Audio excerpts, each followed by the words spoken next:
Hey, Sangriaz from the Hindables here, and welcome to Sit Down with Sangriaz, episode 15. I'm sorry about episode 14 being delayed a little bit. I uploaded it on Saturday instead of the usual Monday and Tuesday.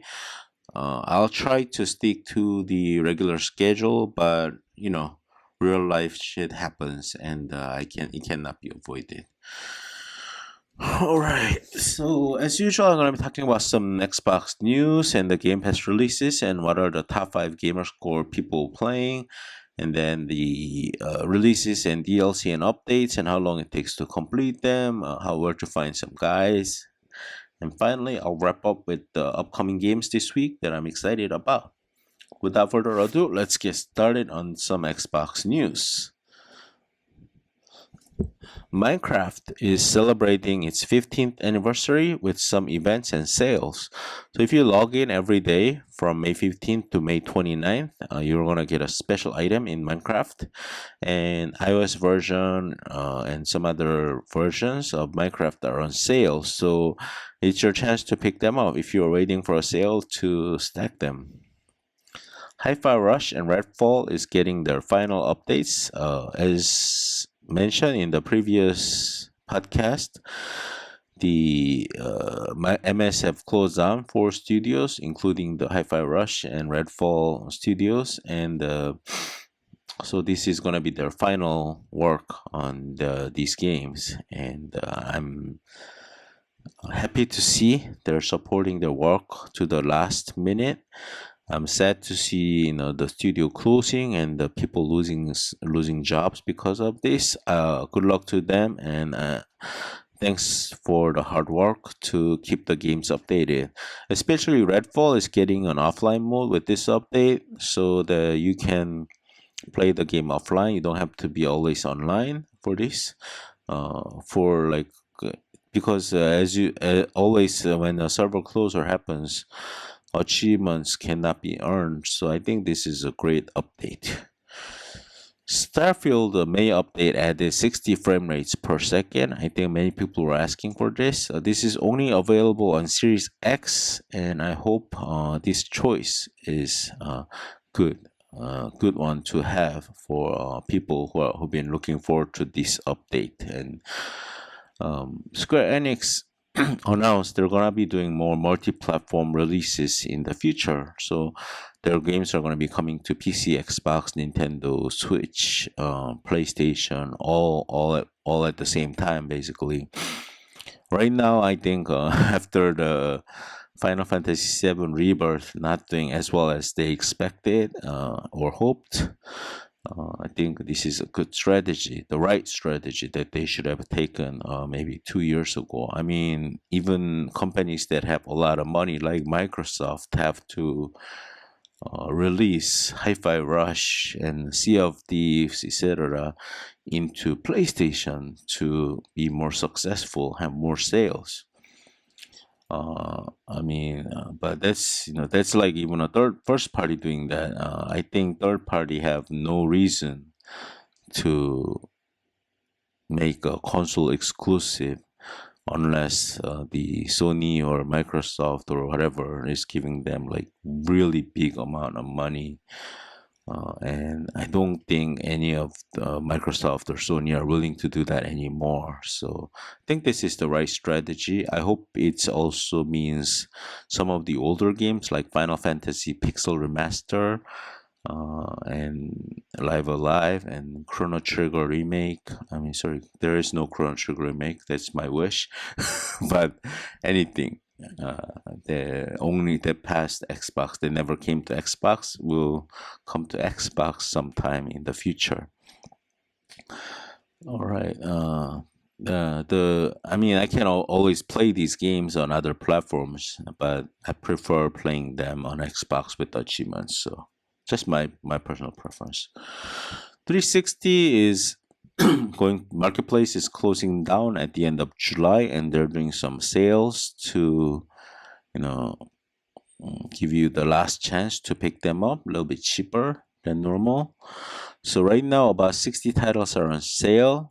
They're going to be doing more sales on June 18th and July 16th, and then after that these non-backwards compatible titles will not be available for sale digitally as the store closes at the end of July.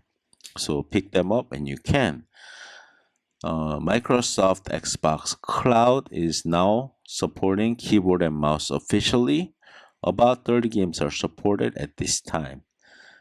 Microsoft Activision have created a new studio in Poland called Elsewhere Entertainment for the purpose of creating a brand new AAA game. So that's it for all the news. Let's look at some Game Pass releases from last week. In Game Pass, 4 titles were added last week. Brothers, A Tale of Two Sons was added. This is not the remake but the original version. The other 3 games added, Chants of Sanar, NHL 24, Immortals of Avium. NHL 24 and Immortals of Avium are EA Play titles, so they're only available on Game Pass Ultimate and Game Pass PC. What are the top 5 gamerscore people playing last week? So I'm not going to be talking about every game they played, only the ones that are a little bit older. The newer games I mentioned in the podcast already recently, so I don't think I need to rehash those. So I picked up 3 games this time. Cave Digger, mining adventure game that should take about 10 hours to complete. Achievement Land has a guide on this one. Knights of Greyfang is a typical Camco JRPG game that should take about 8 hours to complete. This is on the short end for a Camco JRPG game. It usually takes about 15 hours. But yeah, so I think if you skip through everything, maybe less than 8 hours is also possible. There are guides available for the missable achievements and true achievements. The Lost and the Wicked is a twin-stick thriller game that should take about 5 hours to complete. Unfortunately, I couldn't find any walkthrough or guides for the full achievement trophy list. There is a partial guide available by Koki Anniversary on the YouTube channel. There's supposed to be 4 parts, but only 2 parts are available, and part 3 and part 4 are hidden. So that's it for this, and let's look at the last week's releases and DLC and updates. As usual, I'm gonna be going through the full releases first in chronological order and then DLC and updates. So first one, The Land Beneath Us is a turn-based roguelite action dungeon crawler. Use powerful skill combos and stylish weaponry to battle your way through the underworld known as Anwen. Top Gamer has 375 gamer score with 12 hours played. Athenian Rhapsody is a super fresh, one-of-a-kind comedy RPG in which you'll explore the world of Athens. I like Greece, like Greek mythology kind of things, and RPG, but unfortunately this one seems quite long, and I don't know if I can invest the time into this one right now. The Top Gamer has 275 gamer score with 8 hours played.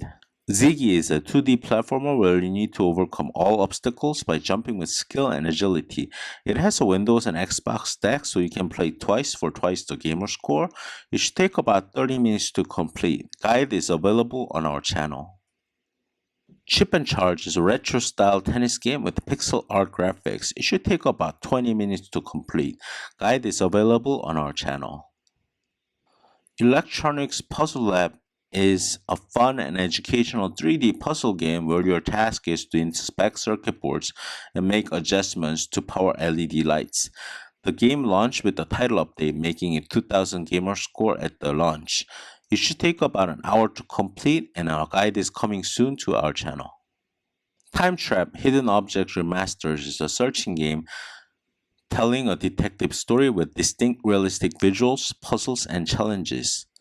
If you've been following my gaming journey, you know I love adventure games, especially the hidden object ones by Artifacts Monday. I think this one is a pretty similar game, so I look forward to checking this one out. It should take about 5 hours to complete.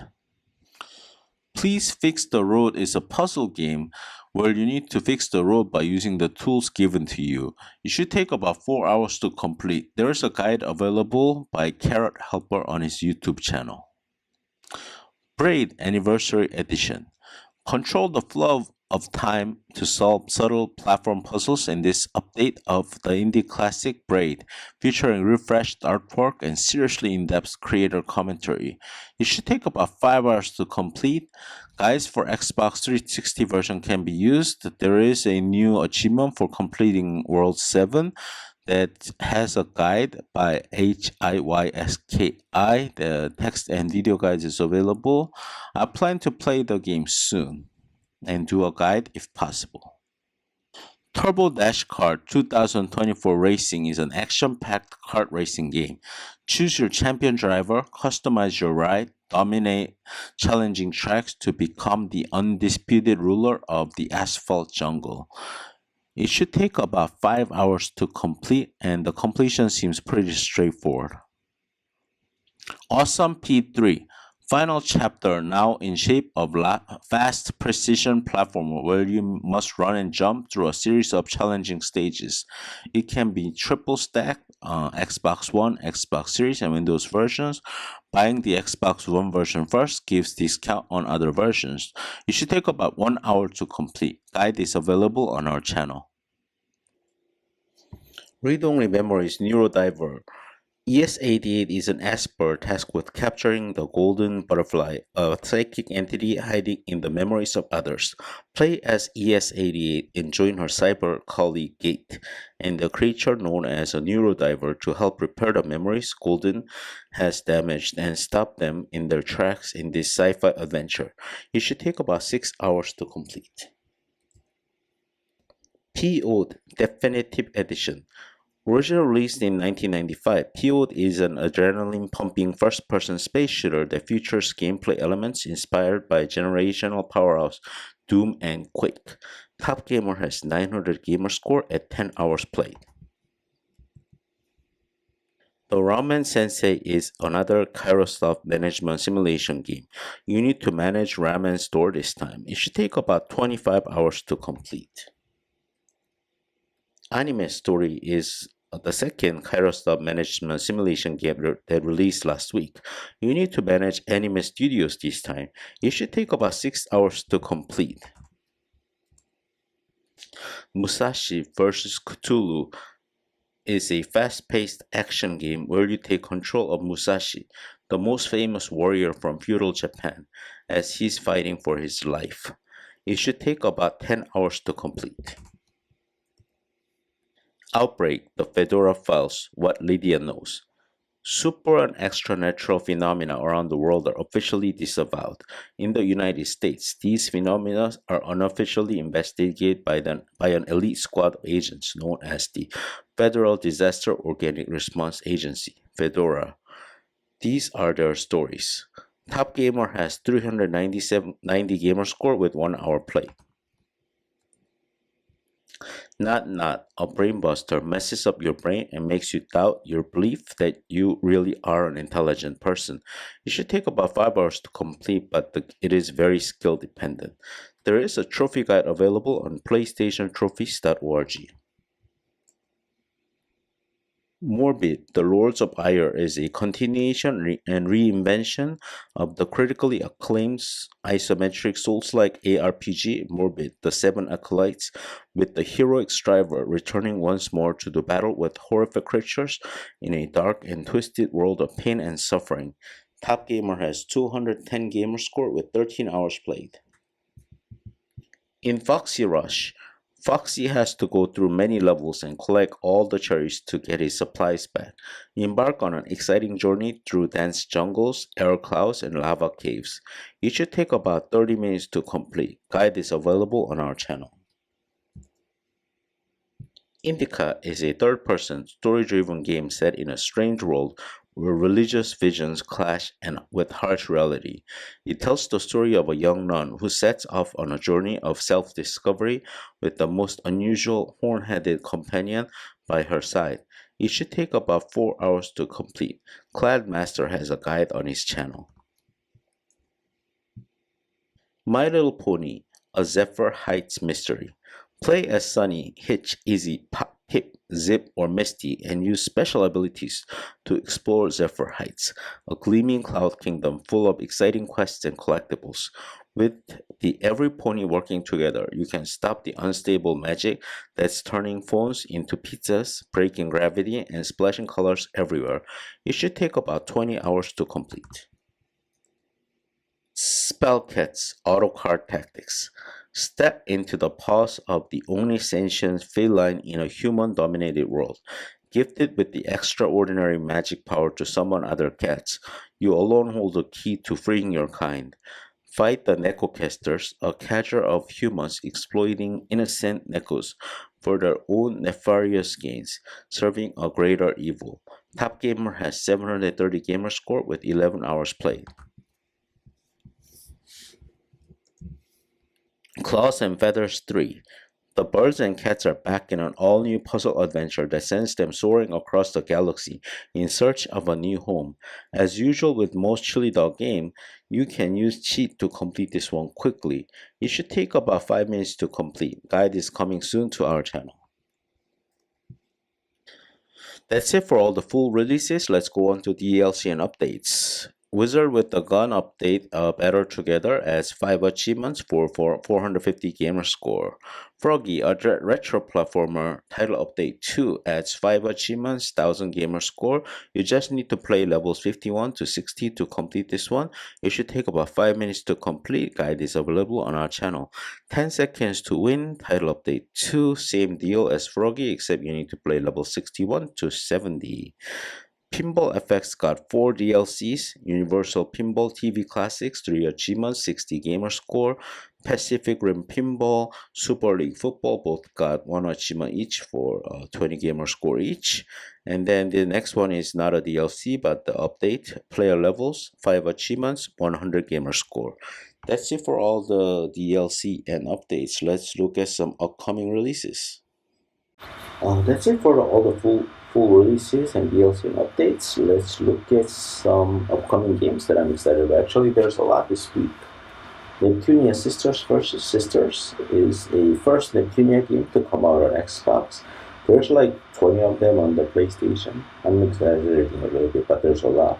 And these are like typical JRPG dungeon crawlers. I love those. And this is like console war kind of deal too, where each goddess or whatever is representing a PlayStation, a Saturn, a Dreamcast, Super Nintendo, stuff like that. So I think it's a pretty interesting one and the story is fun. So I look forward to trying this one out on the Xbox for the very first time. I've of course played this on the PlayStation before, not this exact game, but I played the very first Neptunia game, the remaster of that, which is called Neptunia Rebirth. So I'm looking forward to playing this one. System Shock is coming out to Xbox finally. This is the original game, System Shock, released in 1994. This is kind of a reboot remake. And at the time, in 1994, I wasn't too interested. I thought System Shock was a very complicated game, and so I kind of skipped over it. And by the time I got to Bioshock, which is kind of derived from System Shock, I love Bioshock, but it's already 10, 11 years have passed since the original release. I didn't feel like going back to that time, so I didn't play it. And finally, now I can experience it with this reboot remake. And so I look forward to checking it out and what all the buzz is about. Senua's Saga Hellblade 2 is coming out this week to Game Pass Day 1. And I didn't really love Hellblade 1, but I didn't hate it either. It's kind of mid for me. But I hear so many good things about the graphics of Hellblade 2, so I definitely want to check that out at the very least. But the actual playing through the game, I'm probably gonna wait until the solutions are out for the puzzles and stuff. And this last one was a big surprise to me. A wizardry proving grounds of the Mad Overlord. This game consumed my life in my middle school and high school days. I played Wizardry 6 for I don't know, I didn't keep track of time, but I played like 3-4 hours every day for like 3 years. So yeah, like maybe 2,000 hours more maybe. So this is first game Wizardry One we made with the new engine. So and it was a blocky movement back then, but in 3D.